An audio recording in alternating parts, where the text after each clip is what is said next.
to the March 5th, 2026 Board of Zoning Appeals meeting. If everybody can kind of quieten down in the audience, we'll make sure everybody can hear. Yep. Still quiet. All right. Perfect. So welcome again to the March 5th, 2026 Board of Zoning Appeals meeting. We'll go ahead and call the meeting to order at 6:04. We'll start with a roll call. Board Member Scales. Present. Board Member Fleschauer. Here. Board Member Smith is going to be absent tonight. Board Member Beams. Present. And Board Member Langley, I am present as well. So moving on, we will go to citizen comments. This is open for citizens to be heard on any issue or concern. If you'd like to speak on a specific item on the agenda, please wait until the citizen comment period for that item. For all citizen comments, please fill out a speaker card, and we do have those for your reference there. Thanks for filling those out. Come up to the microphone and state your name and address, and please limit your comments to 2 minutes. Are there any citizens who would like to speak to the board at this time? And again, we're going to go through each item, so we'll call those in the audience who filled out a speaker card for those individual items.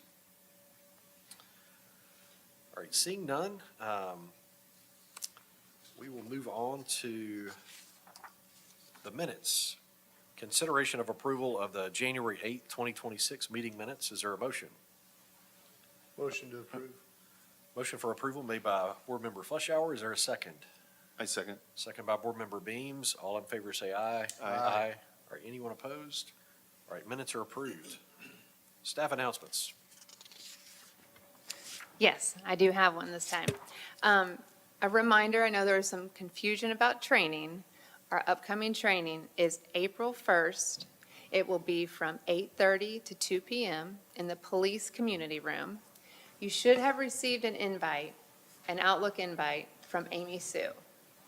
You need to accept that because without accepting it, she's not going to buy you any lunch. So lunch will be provided and snacks, but you do need to respond as yes, you will attend through that invite. And if you have declined it or lost it or can't find it, shoot me an email and I'll get it resent to you. Good. Thank you. And it is April Fool's Day, so that's legit, right? I know, it is true. That's right. We're not going to fake you out again. No. Let's fake us out and provide lunch. That'd be good. That's right, that's right. And I believe Bill had an announcement as well. Probably won't get much. Yes, Amy just stole my announcement, but I'll add to this, for lunch, this is really loud. Check your email. There should be a survey or a questionnaire that asks you what you want. If you don't answer that, you will not get lunch. Okay. We would like to feed you. Is that all in that calendar invite coming through, you think? It may be in the invite, but just make sure you've looked at your email. Perfect. Amy Sue sent me an email. It's a separate email. The survey is a separate email. So look for that separate email from Amy Sue, how do you say her last name? Bernthal. Okay. Yeah, mid-March is when you're going to get it. So toward the end of March, if you haven't filled out something, give us a call. We need to get you fed. Okay, so it hasn't been sent yet. It's coming mid-March. Okay, gotcha. That's perfect. All right, anything else staff announcements wise? All right, so we will start with our first item. It's item number 2 on the agenda after the minutes, a variance request to reduce the minimum parking requirement from 13 spaces to 5 spaces for the property located at 228 2nd Avenue South. Staff? Yes. The subject property is located at 228 2nd Avenue South and is zoned OR, Office Residential District. The property is also within the Historic Preservation Overlay and the Central Franklin Overlay. The property has an existing principal building and an existing detached garage behind the principal building, which were built in 2013. The current owners started renting the property as office space in 2019 and bought the property in 2020. In the process of coordinating renovations to the principal building and the conversion of the detached garage to additional office space, it was discovered that this property did not get issued a change of occupancy from residential to office. While office use is allowed in the zoning district, the property does not have enough parking for office use. Per the zoning determination letter provided in the submitted documents, the principal building requires a minimum of 10 parking spaces, and converting the detached garage into additional office space requires an additional 3 parking spaces. The lot currently has 3 on-site parking spaces, the 3-car garage that the owners are proposing to convert into more office space, and 2 on-street parking spaces in front of the property. Seeing as the property does not meet the minimum parking standards, the applicant is requesting a variance to reduce the minimum parking requirement from 13 spaces to 5 spaces. Staff analysis of the criteria for granting a variance. Criteria 1. Where by reason of exceptional narrowness, shallowness, or shape of a specific piece of property at the time of the enactment of the zoning ordinance, or by reason of exceptional topographic conditions or other extraordinary or exceptional situation or condition, such a piece of property is not able to accommodate development as required under this ordinance. Seeing as this is a small lot with existing buildings in place, there is not enough room on the site to provide the required amount of parking. Even if the property owners don't convert the detached garage, only 2 of the 3 garage doors can be accessed for parking if the lot is full. The other spaces on the lot block the 3rd garage door. So in the scenario that the detached garage is not converted and they are required to provide 10 parking spaces, the lot will still only have 7 spaces, inclusive of the 2 on-street parking spaces. For properties like this that cannot provide the necessary parking on the site, the ordinance allows shared parking and deferred parking alternatives. The applicant has provided information that these alternatives have been explored in an attempt to comply with the zoning ordinance, but they were unable to find a parking alternative that was feasible. Since the location of the existing buildings is preventing any additional on-site parking, and the applicant was unable to secure a shared parking and deferred parking alternative in an attempt to meet the zoning ordinance, staff finds that this criteria is met. Criteria 2. The strict application of any provision enacted under the zoning ordinance would result in peculiar and exceptional practical difficulties for or exceptional or undue hardship for the owner of the property. In order to meet the minimum parking requirements for the site, the owners would likely need to remove the existing detached garage from the site, and even then, the site might still not have enough room to provide the necessary parking spaces. Having to remove the existing detached garage would be an exceptional practical difficulty. In addition, the applicant has exhausted their options for shared parking and deferred parking alternatives, but was not able to secure an agreement with any surrounding property owners. Seeing that the property is left with no options to provide parking within the zoning ordinance requirements, staff finds that this criteria is met. Criteria 3. Such relief may be granted without substantial detriment to the public good and without substantially impairing the purpose and intent of the zoning ordinance. Staff finds that this may be a detriment to the public good and would impair the intent of the zoning ordinance. Street parking in downtown is already very limited, and increasing the amount of office space while reducing the number of on-site parking spaces would contribute to the limitation of parking. The intent of the zoning ordinance regulation is to ensure that there is sufficient parking per use within their site limits or within proximity to the site using alternative parking plan options. The applicant has exhausted their options for alternative parking. However, the intent of the zoning ordinance is that any new use provides sufficient parking to accommodate their use, inclusive of the on-street spaces in front of their use, or by using an alternative parking plan strategy. The applicant is proposing to provide less than the required amount of parking spaces needed and increase the square footage of office space by converting the detached garage to office space, thereby reducing the number of already non-compliant parking spaces on the site. In addition, the site currently has enough parking spaces for their employees, but with the proposed detached garage conversion, the site would not provide enough parking spaces for their employees alone. The proposal not only doesn't meet the intent of the ordinance in this case, but it works against it. The City of Franklin is conducting a downtown parking study for specific recommendations about minimum parking requirements that support downtown businesses with little impact to nearby residential neighborhoods. The study is expected to be conducted this year. It is likely to investigate how larger parking demands of the downtown can be balanced and managed over the 16-block area, analyzing the existing pool of spaces and considering the impacts to current businesses and residents. However, this study will take time, and staff nor this board can anticipate the intended outcomes nor intent the study will produce. The intent of today's ordinance is that new uses provide parking to accommodate their demand. Staff finds that criteria 3 is not met. Recommended motion.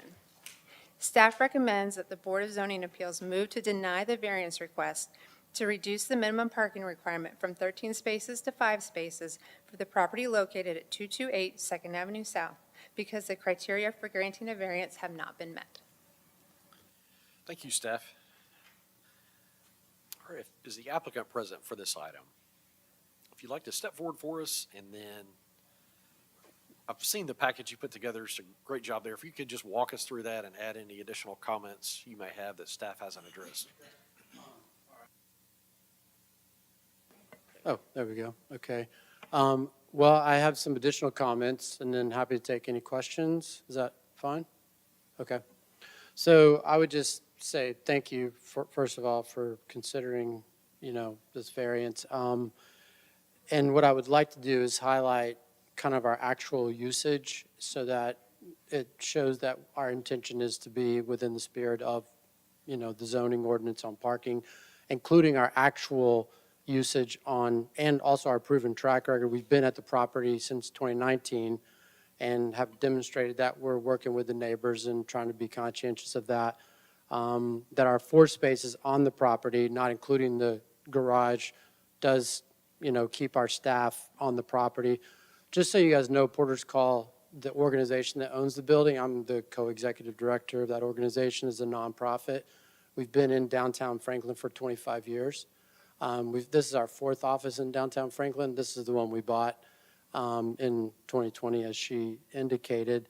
And just so you know, I feel like the record shows that we have kind of maintained a spirit of working with the city and our neighbors in the various places that we've been at. What I'll say about our daily use is just several things to highlight about how we use the property, just so you kind of know what the traffic's like coming and going on the property. So we have seven staff members total. 3 of the staff members are either hybrid or off-site completely.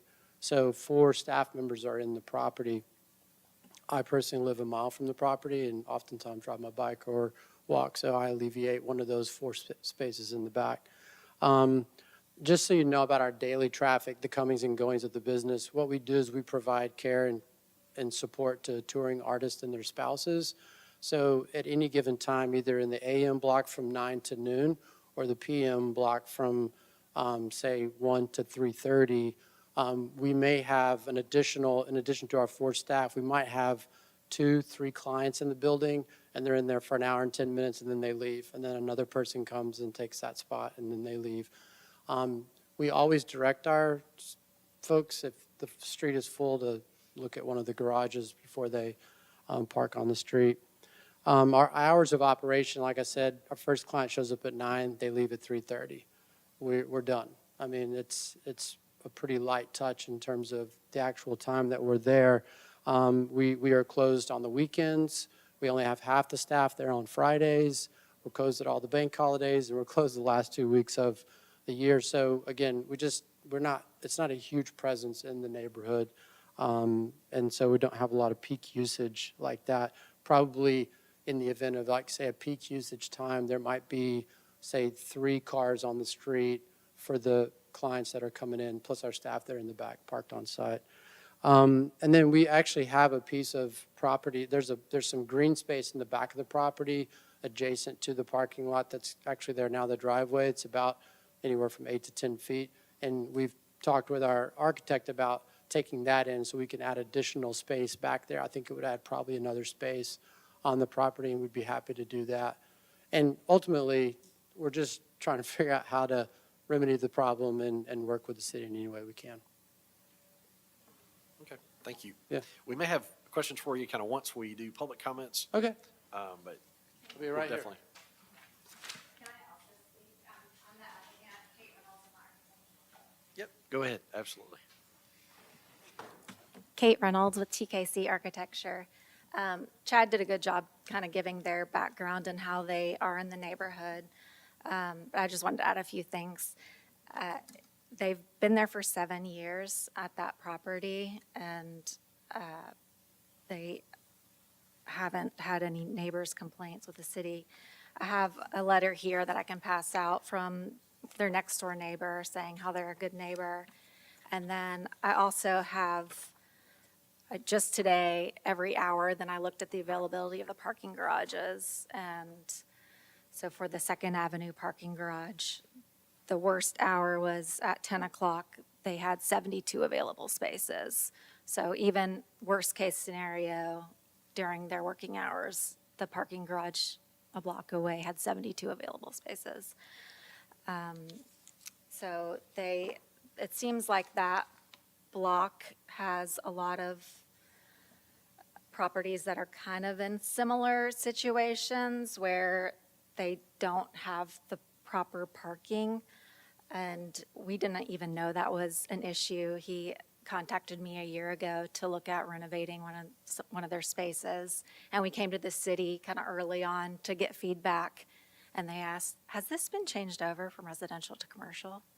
And so has started us on this whole entire process. So we just want to get them back square with the city where they're good, that they are a legitimate commercial property, business occupancy. And so, thank you. Thanks. All right, next we'll move to citizen comments, and I'm going to start with the speaker cards we have. If I miss you somehow, just let us know. Let's start with Miss Margaret Martin.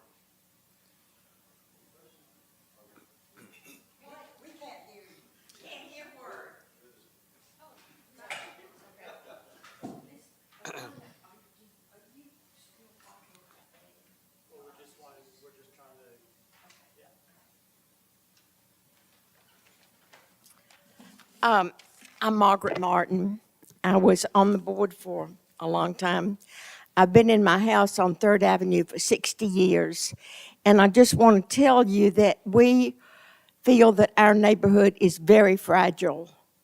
As you can see from the map up there, we're encroached by a lot of things. And one thing is the commercial. Now, I know this is not commercial, but it's my understanding that there are at least three streets downtown in the core.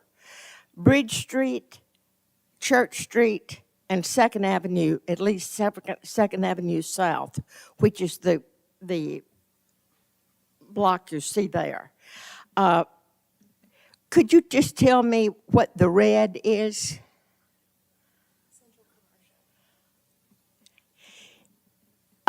That's commercial. As you can see, we're just about taken up with commercial in that part of town. If 2nd Avenue is zoned OR, then that means that you can have residential, office, or both. And the only reason that I could see that you would have to limit the cars would be if a lot is added to that property to add to the square footage of the property, of the house. Otherwise, it should not even be considered. What their use, the actual, we need to align the actual use to the property requirements. And if the property requirements are that you can live there or you can have an office there, or both. It's my understanding that that's what an office residential is. So they don't even need to talk to you about parking unless they are adding a lot of building to add to the square footage. Now, that's my understanding, and this keeps coming up.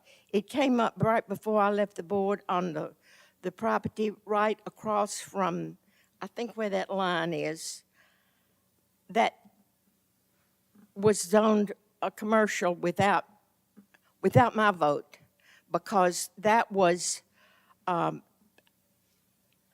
the Antique Mall is across the street. So they both lots face on Margin. But anything back across from the other blue across the street where the homes are, that should be OR. So please be careful and don't let this eat up our neighborhood because it's well on the way to do it. Thank you. Thank you. So next I have a speaker card from Mr. Bob Raviner. If you could step forward for us and then state your name, and your name's obvious, I just said that, but your address is what I meant to say, sir.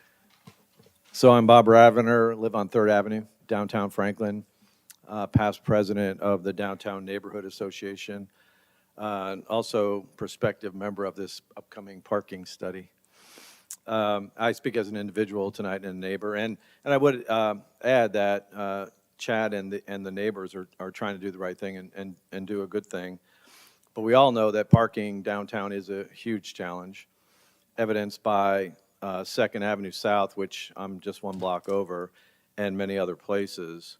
And since we are about to start this parking study, I would hesitate to make any changes, any exceptions, until we have a fuller understanding of what's going on with parking in downtown.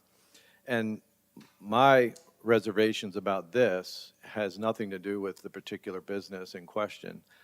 It's that this exception then can lead to other exceptions. And then where does that lead us? To Margaret Martin's points about we're already stretched very thin with parking downtown. They are doing a great job with managing and being good neighbors to everyone and involved us in their conversations. And they're trying to do the right thing. But making changes now can open a can of worms that we may not be able to put back in. And I would advocate, especially since a study is underway, that we wait until something like that is done and we can determine the best course of action from there. Appreciate all that you do. I know how dedicated you are and committed to this you are. Thank you. Thank you. I believe that's all the speaker cards I have for item number 2. Would you like to speak as well? Yep, you can. If you can state your name and address for the record for us. Yes, I'm Rudy Jordan, address 231 Second Avenue South. I live right across the street. Porter's Call has been a wonderful business. These are really nice people, but we are beyond maxed out on parking on Second Avenue. My neighbors who couldn't come tonight have been more impacted than I have. I simply put a cone out every time I need to go to the grocery store, because when I come back with groceries and have no way to get into my house, that's not too cool. I do have a little pull through at the very beginning at the front of my house, but that means that nobody else can come there either. I would just say that we are maxed out on parking on Second Avenue. People from Fourth are coming there to park, and it was explained to me that that's because parking lots that used to be open are now being charged for. And so people have the opportunity to park for free in front of our houses. I have to say that one of the employees has parked in front of my house. We've had a very pleasant conversation, but it's too bad to have to be fighting all the time just to pull up to your house. Thank you very much, and I appreciate all the work you do. Thank you. Are there any other citizen comments for this item? Okay, seeing none, is there a motion to close the public comment? Motion made by Board Member Fleischauer. Is there a second? I second. Second by Board Member Beams. All in favor say aye. Aye. All right. Seeing no one opposed, public comment is closed. Any questions from the board of staff or the applicant? I have a question for Madam Architect. Could you come back up for me, please? Are we really muted? Yeah. Okay. Sure. I have 2 questions for you. The first one, I think I know the answer. Right now, there's nothing, with the space itself, there's nothing you can do to increase parking on the actual spaces there. Well, Sure. the answer is not really, but.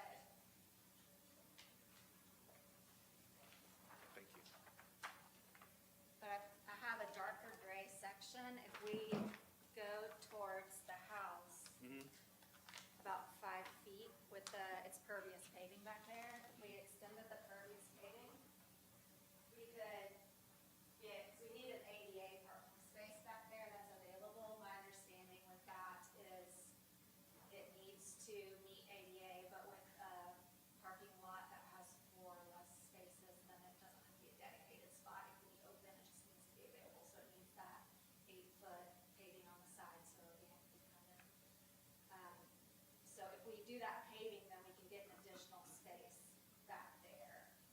That's a legitimate space. They can squeeze more parking spaces back there, but in terms of the proper sizes of a parking lot, then we could squeeze one more space back there. Are any renovations occurring to the detached garage?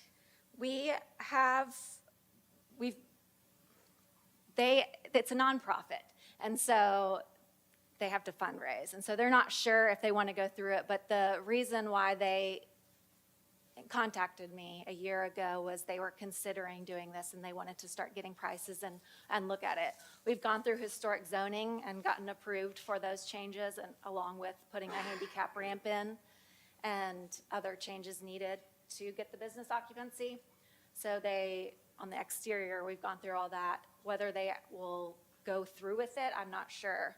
But based on that 3-bay garage, 2 of those parking spots I don't think would count because there's an overlap with these parking spaces. So I think even if we didn't renovate, we would only get 1 additional spot that would potentially count as a parking space. And you're not adding anything new, it'd be a continuation of the existing business in that. Correct, yes. Yeah, just to give them more flexibility with that space. And then removing that structure, how many spaces do you get if you remove the structure, you think? Like 2 more spaces, maybe, so you still have turnaround. It doesn't really add very much, and it would really impact that property. Thank you, I appreciate it. Yes. Yes. Any other questions for staff or the applicant? I think I know the answer to this one, but the exhibit that the applicant prepared, it shows a radius, very last page, kind of distance there. Is there anything in the zoning that would allow garage spaces to count towards required parking at all? Yeah, absolutely. I'm just thinking, they've shown the radius and also done garage parking counts, it sounds like. Is there anything in the zoning ordinance that would allow them to count garage spaces as part of their on-site parking requirement at all? If the garage spaces meet the dimensional requirements for a garage, which is 10 feet wide, 20 feet deep interior per vehicle, they could be counted. Gotcha. And I was talking more of like the public parking garages. Oh, the public parking Yeah, garages. no worries. I No, I'm wasn't sorry. clear on that one, sorry. No, sorry. Okay. They cannot be counted. Okay, gotcha. Any additional questions?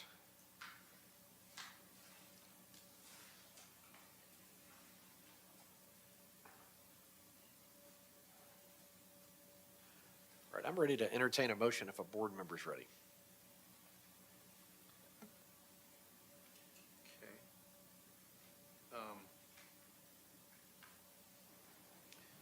I move to approve the variance request to reduce the minimum parking requirements from 13 spaces to 5 spaces for the property located at 228 Second Avenue South because the criteria for granting a variance have been met.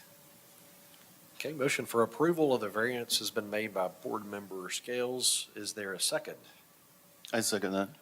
Okay, second by Board Member Beams. Discussion. I think the staff report sets out pretty clearly the first 2 criteria have been met, and I agree that the first 2 criteria have been met. The one that seems to be the challenging one is the third, whether this would be a substantial detriment. I think based on the citizen comments and then my discussions with Madam Architect, it demonstrates that the nature of the business, the nature of the park in the area, the potential for new parking study, I just don't know that it negatively impacts the public good for this particular space. And so I do find that criteria is met. Okay, any additional discussion? I think I'll add some comments. It concerns me. I think we have one, and a citizen just mentioned this. We've got a parking study that is forthcoming. It's a question of how actively the city's going to pursue action before that study's done. Hopefully, it's not extremely active if we have other issues pending. I think one thing I'm thinking about is we're approving a variance for parking on this site. So this wouldn't necessarily apply to this one single use. This use could change to another office building. Good example, my profession, it could be a CPA firm. Most of the year, there's going to be 1 or 2 cars. February, March, April, there could be 20 cars. So that's my concern, is it's not just this one use we're looking at. It's or the current use and the current user of the building. It could be any user, and I believe that's correct. So that's my concern. I am sympathetic. I've had meetings along Second Avenue, Third Avenue. Parking is a concern. I'm the type of guy that would park in the garage and just walk. But that is a distance there, and it doesn't sound like there's a way to include those parking spaces in the zoning. So that's my concern with it. It's not just one use or one specific building user. I think we're approving a variance on this lot for office. It could be any office user that comes in here afterwards. So that's my concern with it. I second that concern. And did you say 10 by 20? Yes, for the detached garage that's on the site, it's 10 by 20 internal. And they're only counting one space for that garage that gets them 5, is that correct? No, they're counting the 3 that exist today on site and the 2 that are in front of the property on the street. Okay.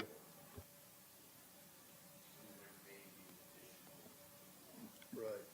Right, with the additional site, or the revision to the site plan, you get one more.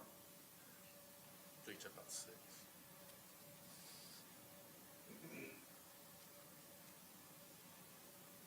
Any more discussion?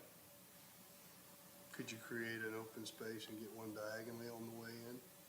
But then you wouldn't have any way to turn around, John?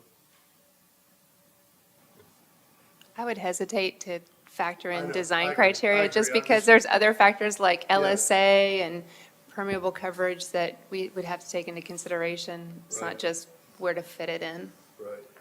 And if I Sorry. could, board members, deliberation can go into lots of different topics, and it's a legitimate question to ask what else can be done on the site. Right. But what's before you now does not include proposed changes. Right. So what you're seeing is what you have.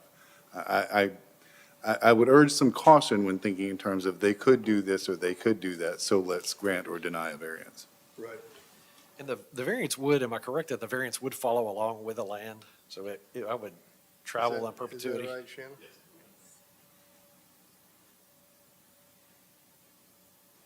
All right, any further discussion? All right, let's take a vote. We'll start with you, Board Member Beams. I So- approve. Okay, so motion for approval, so it's a yes from Board Member Beams. Board Member Scales, Yes, approve. Board Member Langley, I'm a no. Board Member Fleschauer.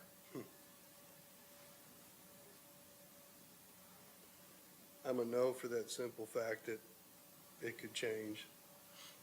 Okay, so motion fails because we have a tie, I believe. Okay.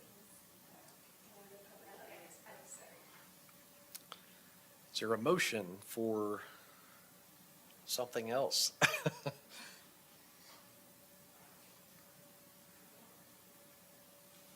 I say something else?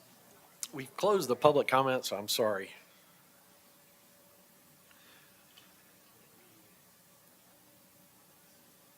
All right, I'll make a motion for disapproval. Is there a second? Second. So Langley, motion, second by Fleschauer. Discussion. I think, to me, the big point is the parking study. It's an area-wide issue. I think we've heard that.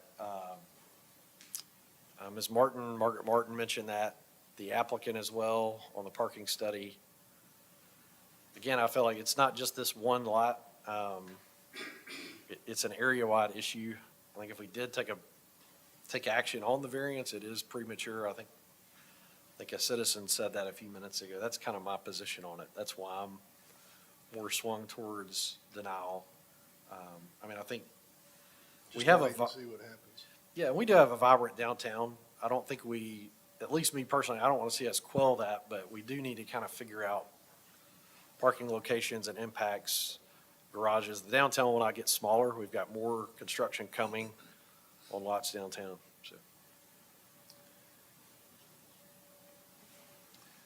I acknowledge your concern about this variance running with the land. I do think it's a legitimate concern. But I don't know that it sways me one way or the other. I did struggle with that as I was listening to their comments. But I do want to acknowledge it's a valid concern.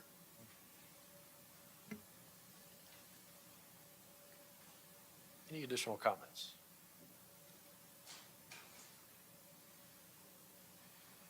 Dorinda by Zoom. All right, let's take a vote then. So we'll start with Board Member Beams on motion for disapproval. Yes. Okay, so you vote yes for disapproval. Okay, Board Member Scales? Not to approve. Okay. Your motion. Yep, so no on the motion for disapproval. For me, yes on the motion for disapproval, and Board Member Yes. Fleischhauer. Yes. So yes on the motion for disapproval. So 3-1, disapprove the variance. All right, so this variance is disapproved. All right, so moving on to item number 3. It's going to be a variance request to waive the cross-access requirements between adjacent properties for the property located at 828 Murfreesboro Road. Staff? Yep, no worries, got time, so I know you're playing double duty over there.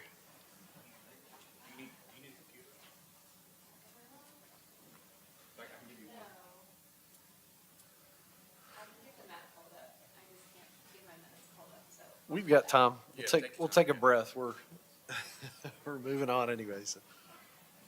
And I know we should, is this off the record? Are you all set though, or you? Okay. Did you read the title? I'm sorry.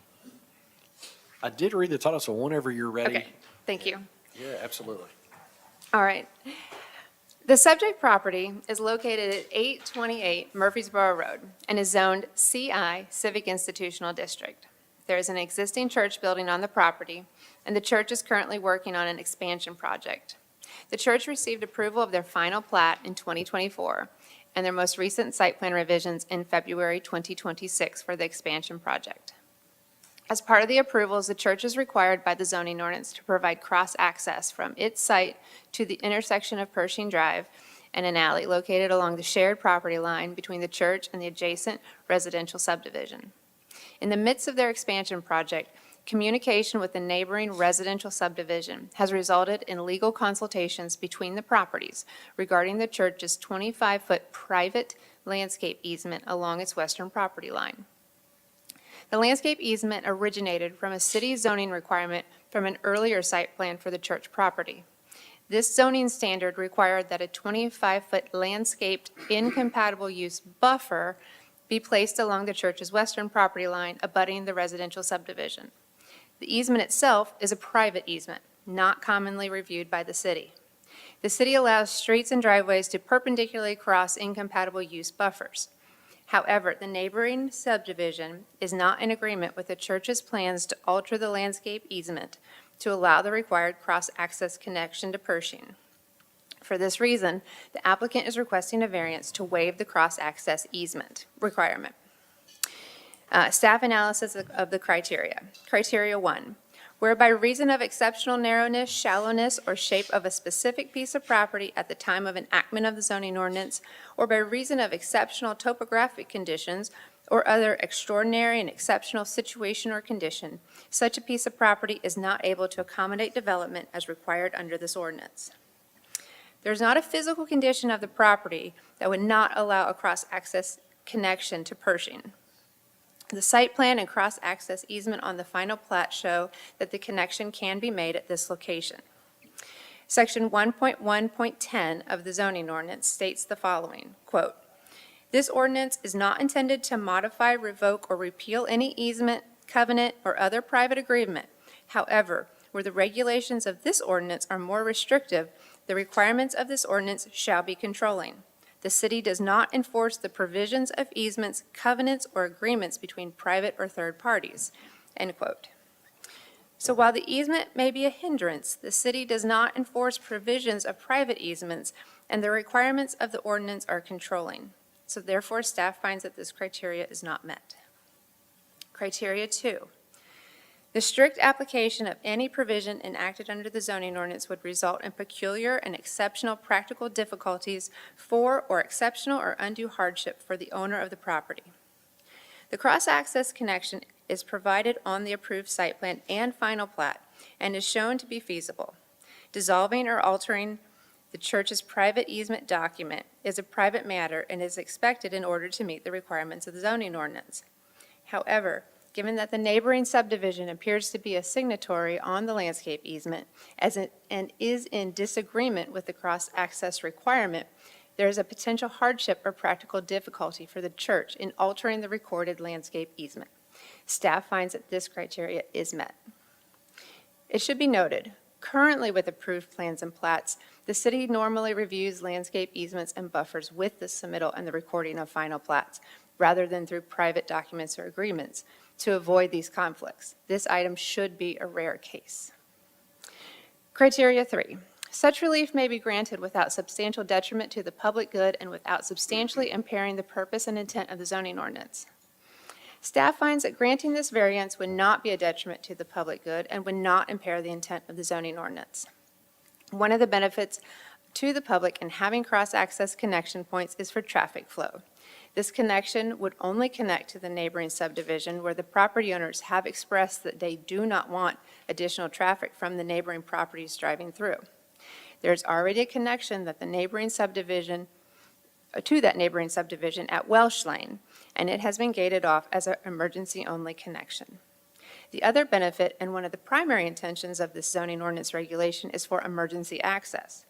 For emergency vehicles to access a site, especially one this large, it's important to have multiple access points. This site currently has emergency access off Murfreesboro Road, Royal Oaks Court, and Welsh Lane. Providing this required connection at Pershing would provide emergency access just south of Welsh Lane, where there is already a connection. While every connection is valuable, there's already multiple emergency access points to this site, and an additional connection just south of an existing connection would not substantially impair the purpose of the zoning ordinance.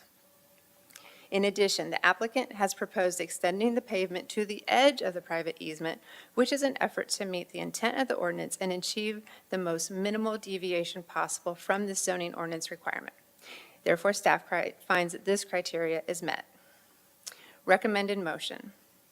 Staff recommends that the Board of Zoning Appeals move to deny the variance request to waive cross-access requirements between adjacent properties for the property located at 828 Murfreesboro Road, because staff cannot definitively say that the criteria for granting a variance have all been met. Thank you. Thank you, staff. Is the applicant present for this item?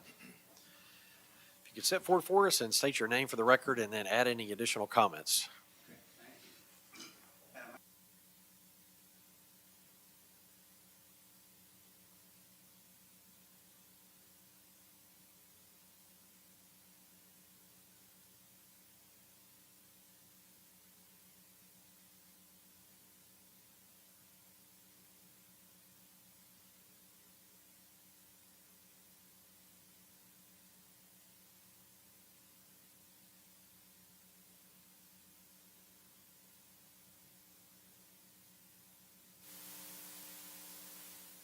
Potential for the connector access. It's part of the ordinance. We put it on the site plan. It's in our plat. And it's our intention that it's going to stay there. It's a cross-asset connector between what is essentially a parking area, not really a street, in Henley, and in a parking lot in our thing. So I think it's clear to understand this is access between kind of one set of parking and another set of parking, all on private property. The connector, as designed, ends approximately 1 foot from perching. So it doesn't provide actual access in its current state between Henley and the church. It crosses this landscape easement granted to Henley more than 20 years ago, long before the ordinance. And the portion of the connector that is on the easement is 24 by 25 feet. So we're talking about a very small piece of property here. The connector will never be used unless the city at some point in the future takes necessary steps to make Perching a public road, extending it in some way through the Church of the City parking lot, presumably connecting at some point on South Royal Oaks. So until that happens at some future date, if ever, it's really the existence of the connector is a planning but not a practical or not a usable thing. When we did this, put it on our site plan at the city's request, the Henley Board was aware, and they took no exception to the connector until they had input from their lawyer in July of '25 that said that this easement that was granted to them 20 years ago is exclusively for landscaping, that it can't be used for any other purpose, and so that the Henley Board doesn't have the authority to authorize us violating the landscaping to put this connector in. They simply can't do it. It's not that they weren't willing to do it. He's saying you can't do it, and if you do it, and if the church tries to do it, you actually have an obligation to file a lawsuit to stop them from doing it. So we're kind of in a situation where the city's requiring one thing. Henley won't let us do it. It's a unusual situation that we're in here.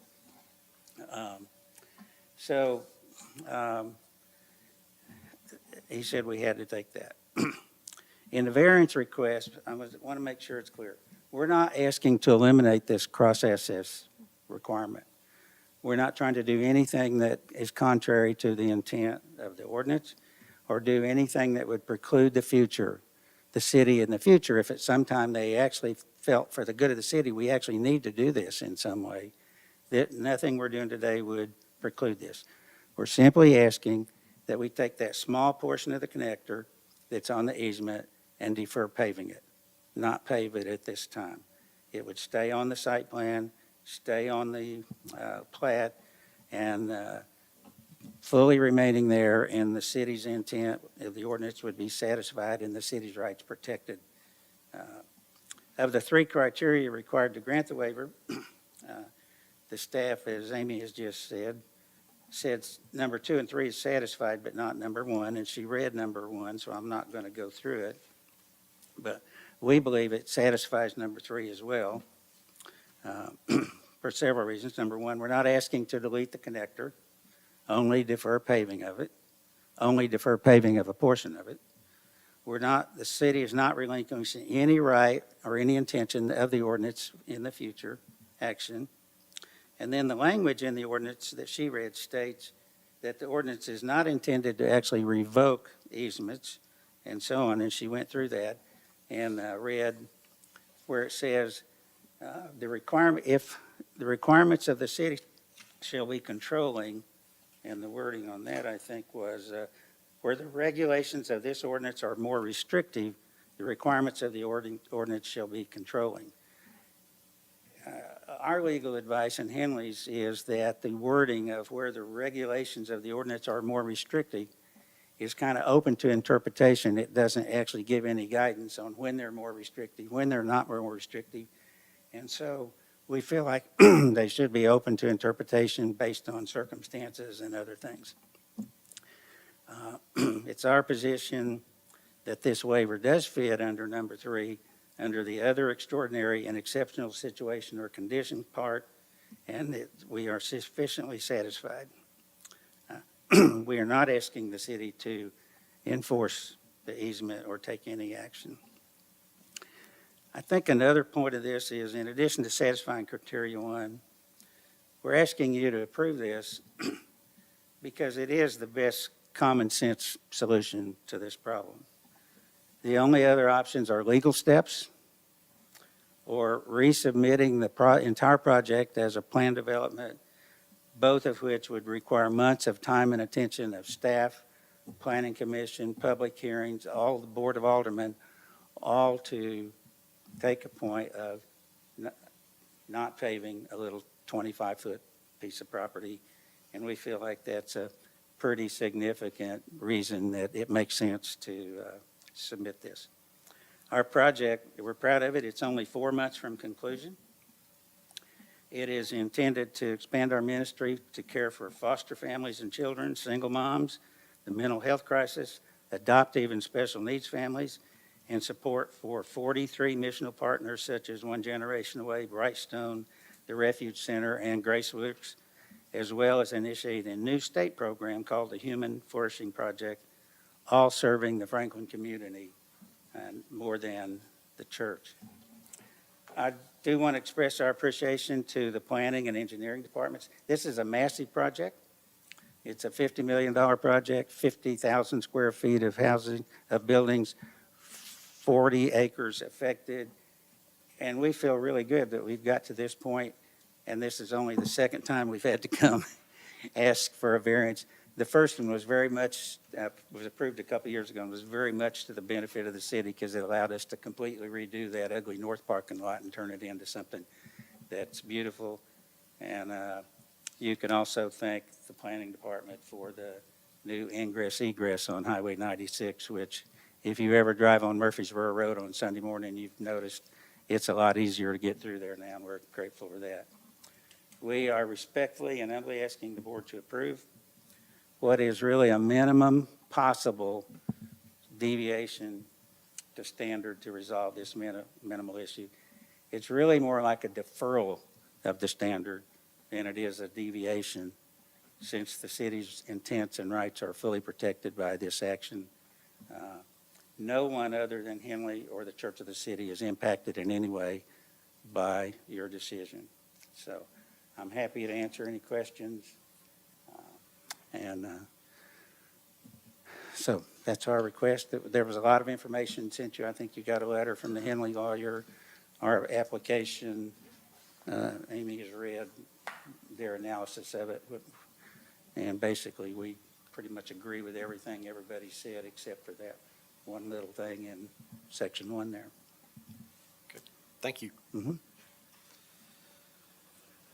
All right. So I've got one speaker card here, Mr. Tim, I believe it's Tim Engel. Good evening. My name is Tim Engel. I serve as president of the Henley HOA, representing 87 homes adjacent to the Church of the City. I've lived here for over 30 years, and we love this city. And one reason we love the city is because of what you guys do on a daily basis. So I thank you for your time and commitment. I'm sure when you serve as president of an HOA, my pay's not that good either, so you do what you do. This board has already received a letter from our attorney, Josh Denton, providing details of our position concerning the matter being discussed tonight. I will be providing a few comments to supplement that. I have the 3-page letter, not with all the exhibits. If you would like, if they want to just have that available to them, they certainly can. Henley is a small, private street community adjacent to the Church of the City. We appreciate the city's commitment to thoughtful planning and connectivity, and as Franklin residents ourselves, we understand the importance of long-range infrastructure planning and strategy. However, this matter involves a recorded property agreement between 2 private party owners that predates the current connectivity ordinance. In 2005, the church granted an exclusive 25-foot easement buffer along the property line adjacent to Pershing. That easement is for the benefit of Henley, including all the individual homeowners. It restricts the use of that area to predominantly landscaping. The purpose of that easement was to provide privacy and meaningful separation between the church property and our residents. It is a negotiated and recorded property right upon which our homeowners have relied upon for over 20 years.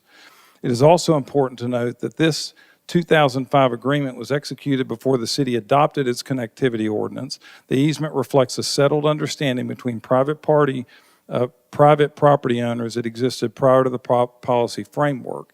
It's also important to note that the Henley Board does not have the legal authority to alter this exclusive easement. I just can't get 5 board members together and say, hey, can we give them a pass on this? If I did, homeowners could sue the board, and they would sue the church, and it would be a mess. So I can't do that, and we've gotten legal counsel to verify that. Because this is a right that was granted, and it's shared by all homeowners. It's not the HOA. Every homeowner has a right to this easement, legal right to it.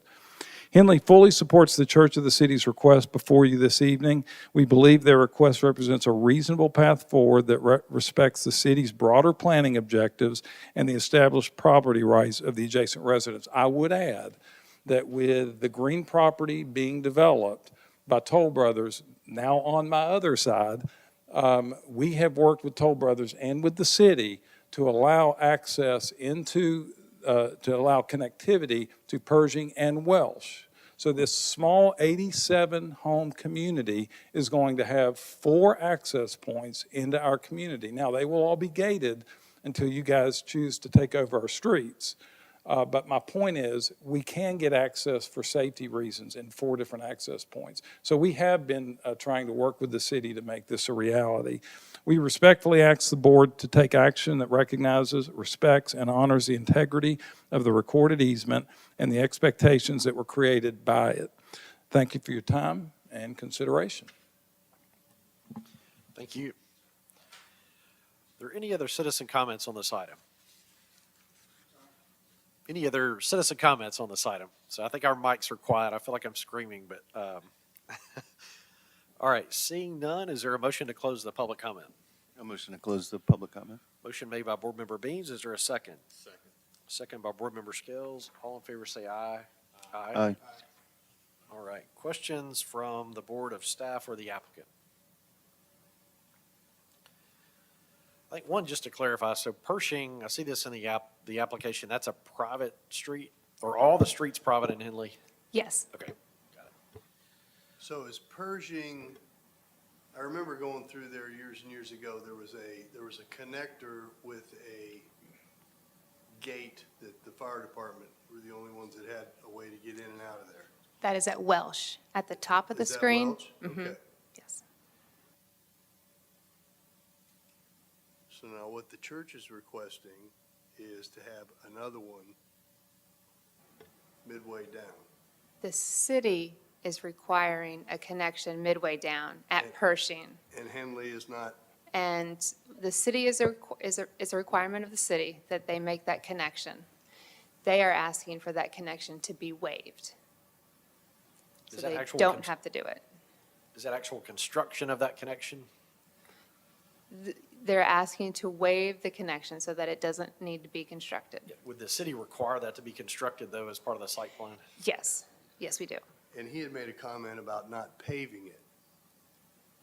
They had suggested that. The site plan today shows it fully paved. So if, yeah, today, the site plan shows it fully paved. If this was to be, the variance was to be approved, they could amend the site plan to take out the paving. I would note that the final plat has already been recorded, so the easement for the cross-access is in place. So the only thing left to do is pave. So if you waive the requirement, there is still an easement there for future connections if you wanted to do it in the future. And would the city be okay with that? It's not up to the city. Right now is what the city is requiring because construction is happening. There's no guarantee that it would happen in the future. Okay. Any additional questions?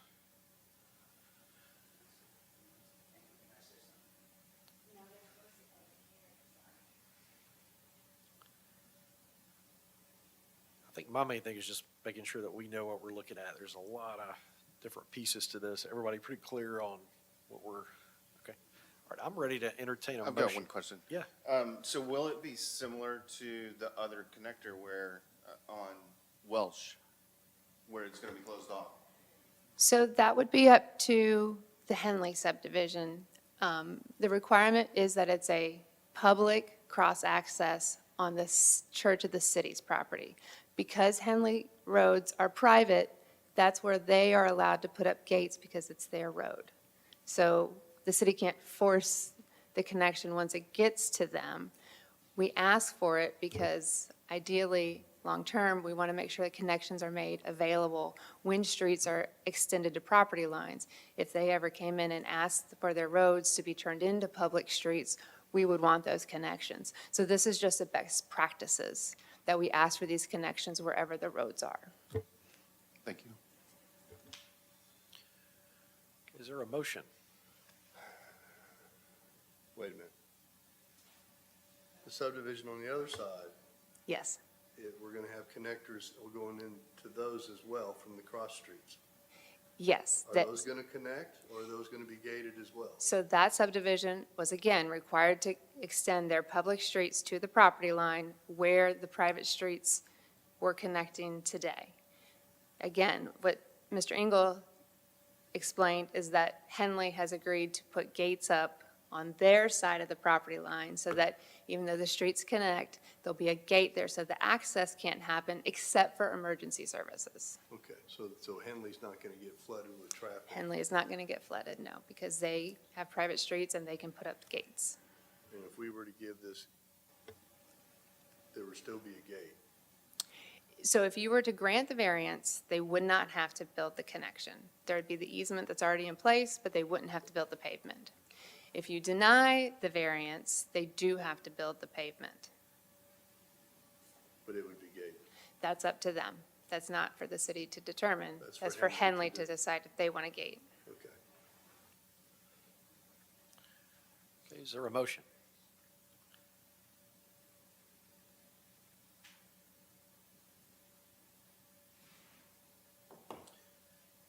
I will move, thank you.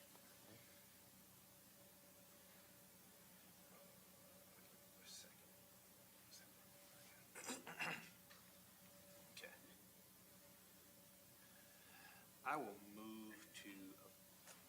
I will move to approve the variance request to waive cross-access requirements between adjacent properties for the property located 828 Murfreesboro Road because the criteria for granting the variance have been met.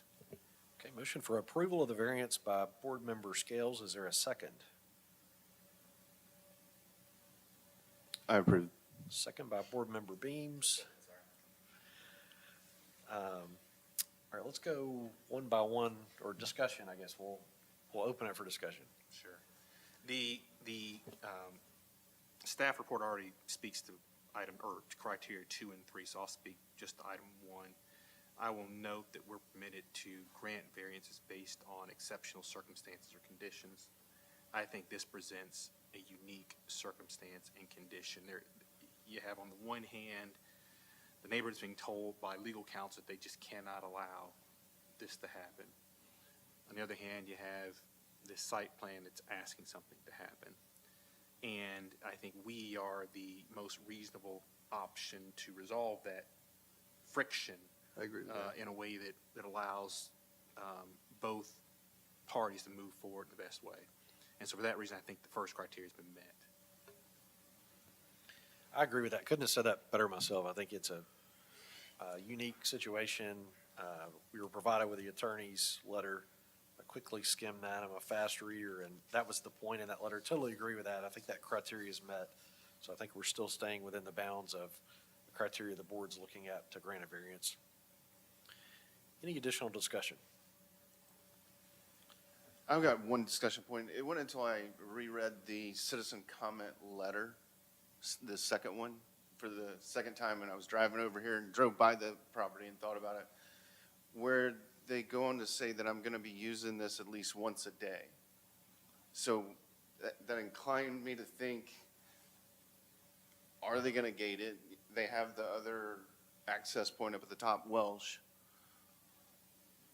So I'm a bit torn, just to be frank and honest, because, I mean, are you going to use it as an access point now to Murfreesboro or not? And to put traffic through that parking lot? If it's gated, you wouldn't be able to use it. Understood. I mean, we would lift the gate and go through it. I didn't say that. But you're not supposed to, obviously. There's no way through it. The emergency vehicles are the only ones with access. So, no, they wouldn't be. Their letter stated different. Yeah, I know. Any additional discussion? All right, let's go to a vote. So we've got motion for approval, got a motion and a second. Let's start with Board Member Beams. I approve. Okay, Board Member Scales, Approve. Board Member Langley, I approve, and Board Member I Fletcher. approve. I approve as well. All right, so unanimous approval of the variance request. So that's item number 3.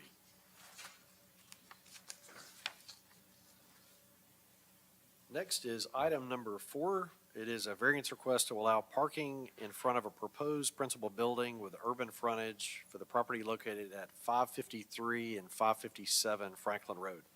Staff, take your time, take your time.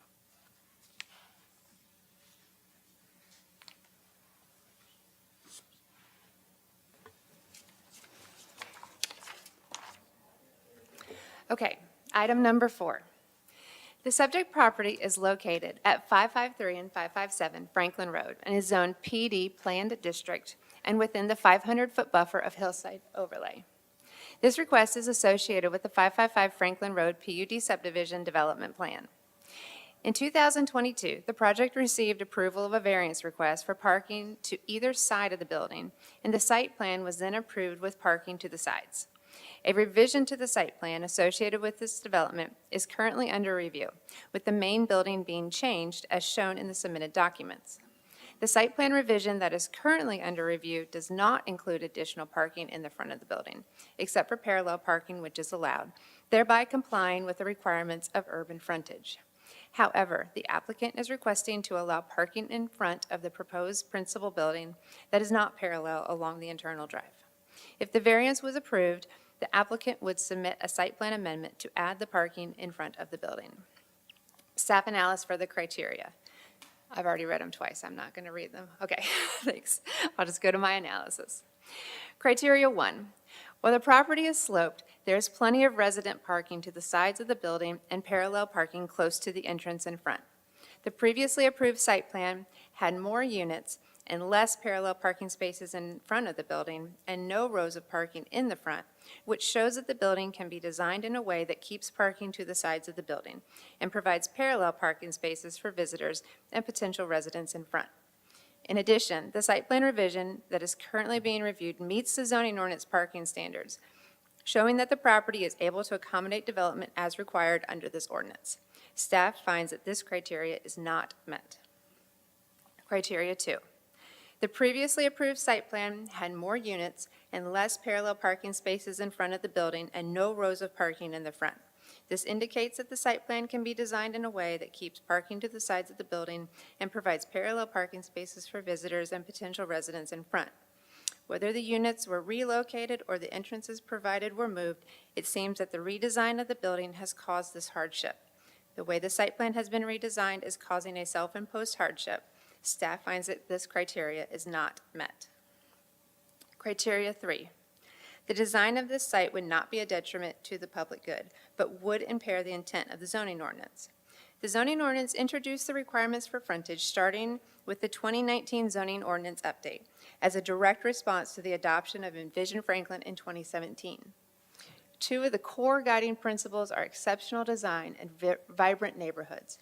One characteristic of exceptional design, as outlined in Envision Franklin, is that parking should be secondary to the building and its relationship to the street, and that views of the street should not be of parking lots. One characteristic of vibrant neighborhoods, as outlined in Envision Franklin, includes pedestrian-friendly neighborhoods that make walking and biking more enjoyable along streets. The intent of the zoning ordinance is to reinforce the principles of Envision Franklin, and in this case, it's by keeping parking to the sides or behind the principal buildings for specified districts. Proposing a row of parking in front of the main entrance with no screening does not meet the intent of the zoning ordinance requirement. Staff finds that this criteria is not met. Recommended motion. Staff recommends that the Board of Zoning Appeals move to deny the variance request to allow parking in front of a proposed principal building with urban frontage for the property located at 553 and 557 Franklin Road because the criteria for granting a variance have not been met. Thank you. Thank you, staff. Is the applicant present for this item? If you could state your name for us and then add any additional comments, that would be awesome. Hi, Jeff Rosiak with Gamble Design Collaborative, representing Century Development, which is for this senior living community at 553 and 555 Franklin Road. I also have Julie Jones with me tonight to help answer questions if needed. I'll keep my comments brief and focused. This project is being designed for a new owner with a revised building plan, but remains senior living memory care facility. We're asking the board for essentially the same parking location relief that the BZA proposed for this project in 2022, and for the same reasons.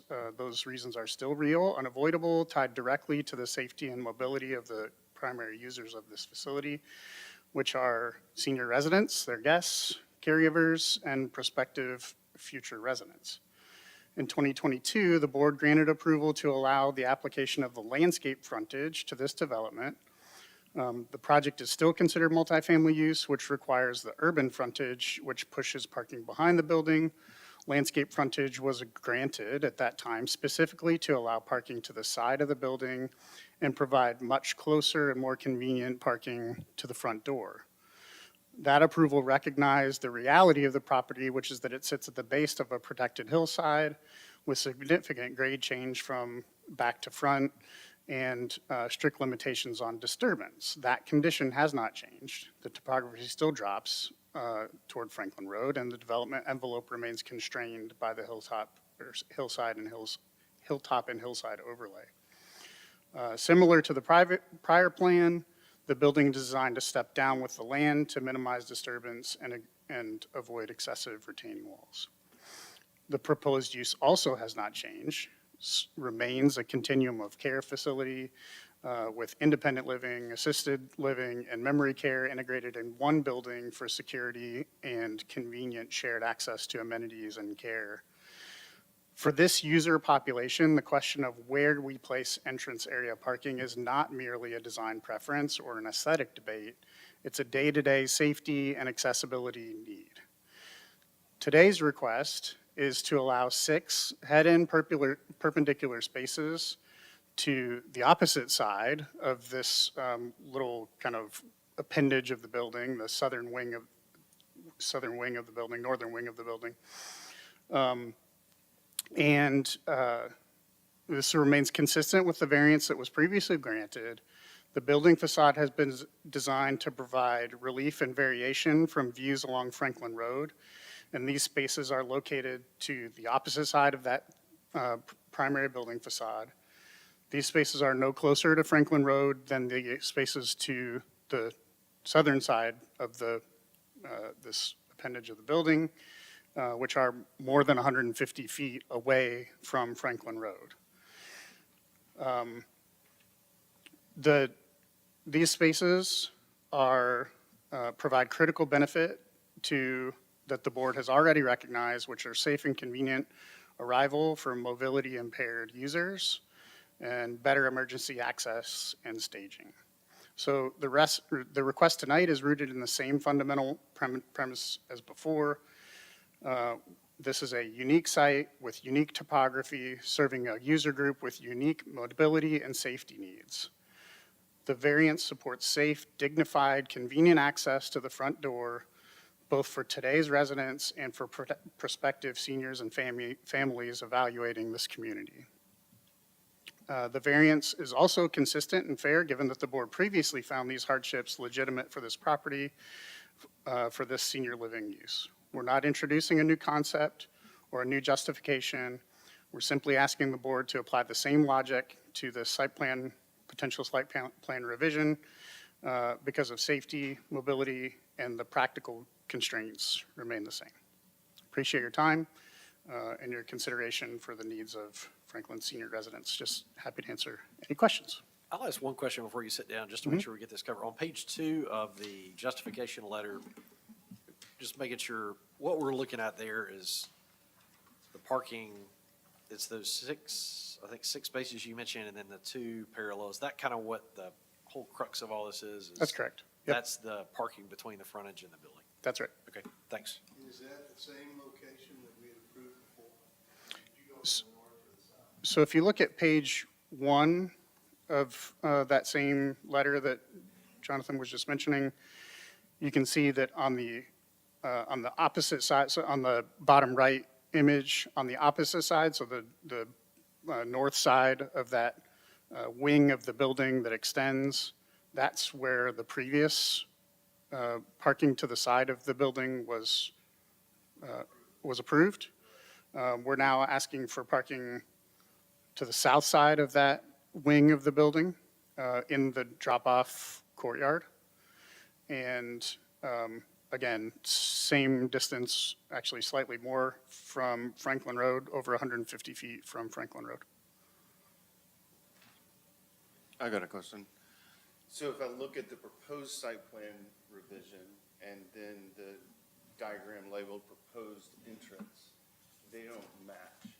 And the symmetrical side of me and things would want to have the parallel parking on the right as you have it on the left. Is this request coming from a standpoint of parking count? Not from a standpoint of parking count, from a standpoint of user need and convenience to the front door. So the proposed site plan revision that is on page 1, is That- that consistent with page 2? So The what pro- is- The proposed site plan revision on page 1 is an approved site plan revision. That's already approved from the one to the left, which says approved. And then the one on page 2 would be a future site plan amendment should this variance be granted. Thank you. I was looking at that too, I think the design of the in and the out, I don't know if it's a distance requirement like that lane width, because it's narrower on the, I don't know if it's the south end where those parallel spaces are. I don't know that, that's what I was looking, I was trying to figure out, like, it's kind of an odd layout on the drawing. I'm with you on you got parallel and perpendicular on the other side, but, all right, any additional questions? If you were to only have 2 on the right side, do you meet the parking count? Yes. Thank you. All right, so don't want to skip the public comment. Are there any citizen comments for this item? Hi. Yeah. Hi, my name is Amy Smith, and I live across the street at 548 Franklin Road. I have lived there since 2015 and have watched the environment around me grow. And I am requesting that you all do not approve this variance.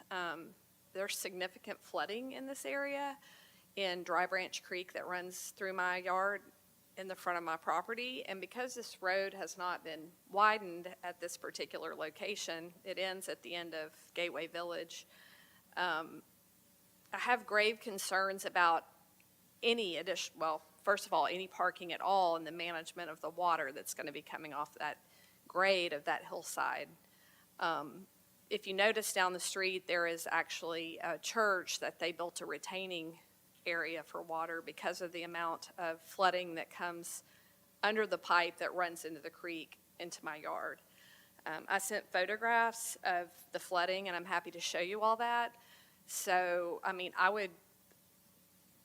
think everything's already been approved for this project, but I would not approve any additional parking places. And my husband died of Alzheimer's, and I spent 8 years of my life at assisted livings and nursing homes, and I will say that none of these assisted livings or nursing homes in Brentwood or Franklin had parking needed along the sides of the building. So that has nothing to do with safety. Also, I'm a nurse, and as long as there's an access point for patients to enter and exit with ambulances and fire trucks, that's all we need. So, an ADA parking, which can be within relative location to the entrance of the building. So, I would just hope that you all take some time to look at this closely in terms of this parking situation and really take into consideration to not approve this. I think making these approvals would just set precedent along this corridor that hasn't been expanded in terms of the access and the number of parking places there is going to create a tremendous traffic flow issue. I can't even turn out of my driveway in the morning going left without, 50 to 100 more people pulling in there on any given time. So does anybody have any questions? I do have photographs if you want to see the flooding right now. I'm happy to show you those that are coming from that property through the underground pipe that runs from that property. So I don't know where the water's going to go at this point from that area.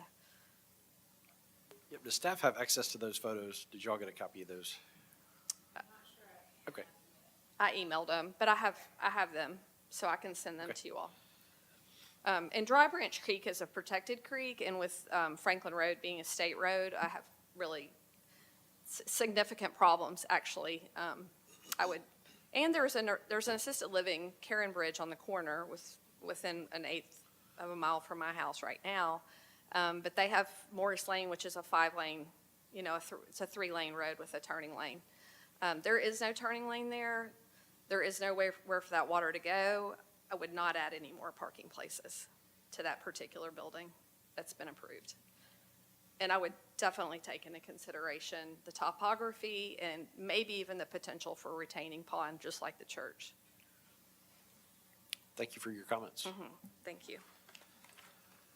Could the applicant speak to the engineering a little bit? I know you've probably designed, or at least the site was designed under the prior design, just as far as site engineering, drainage. I'm guessing you guys have looked at that, but could you speak to that for us? I'm not an engineer, but what I can tell you is that nothing in the BZA request changes any of the site plan treatment of stormwater management. And so the approved plan, again, that image on the bottom right of page 1 of our application letter is that stormwater management is still in place, has been reviewed and approved by City of Franklin engineering staff, and does not change as part of this request. Okay, thanks. I do have a question. With this proposed building, if there is additional flooding, what's the process for that? Based off of the current flooding that's happening with no building there?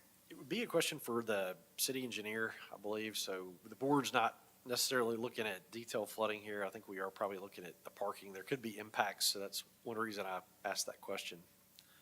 But it would definitely be a question for city engineering. Any additional questions from the board? All right, so let's make a motion. Is there a motion to close the public comment? Motion to close. Motion made by Board Member Second. Skills, second by Board Member Beams. All in favor say aye. Aye. All right, so public comment is closed. Any other questions or a motion?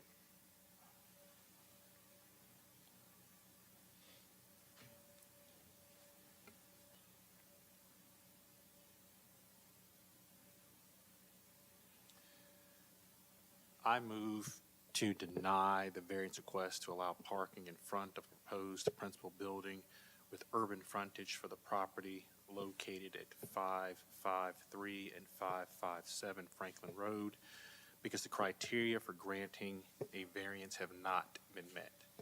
Motion for disapproval made by Board Member Scales. Is there a second? I second. Second by Board Member Beams. Discussion. Again, consistent with the staff's notes. And then I think you made some great questions about existing site plan, this modification, how it's related to the existing site plan. And so the staff notes make clear that there is a path forward under the existing site plan that doesn't necessitate these revisions. And so I don't see how the criteria can be met. Okay, motion made and a second. Any other discussion before we vote? All right, so let's start one by one. Board Member Beams. I deny. Okay, so Board Member Scales, Deny. Board Member Langley, deny, and Board Member Fleschauer. Deny. All right, so variance is disapproved. It's item number 4. And next, is there a motion to adjourn? Motion made by Board Member Fleschauer. Is there a second? Second. Second by Board Member Scales. All in favor say aye. Aye. All right, everyone have a great night.